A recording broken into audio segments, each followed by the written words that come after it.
Hi, Ros Conkey here. I just thought I'd quickly jump on and tell you about a conversation I had this morning because I was talking with a client about the difference between, or the pros and cons between value-based pricing and cost-based pricing.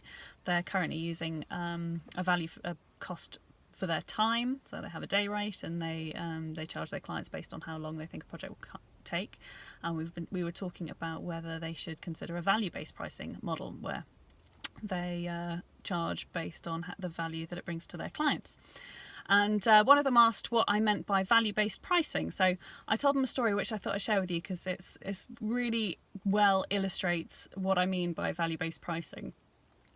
And it's a story I first heard when I was at university studying engineering, and it's about a company that had I think it was a power company. They had a huge piece of plant equipment that wasn't working very well.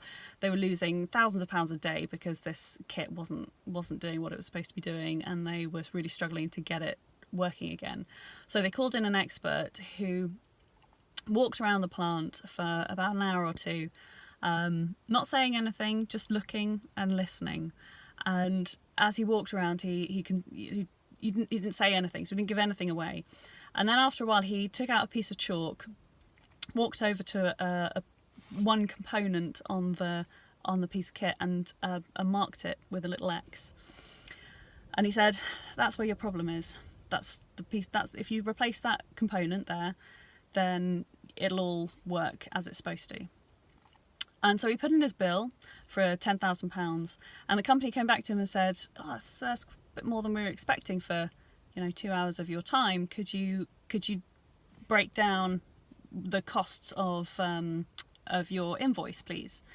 And so he came back and said, packet of chalk, 50p, knowing where to place the X, £9,999.50.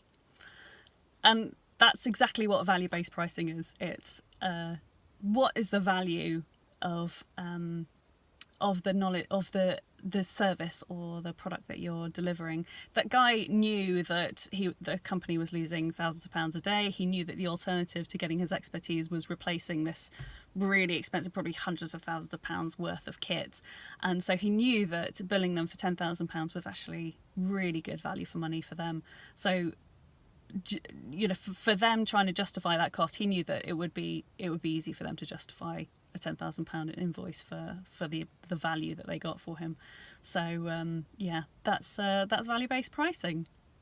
So I hope that answers your question.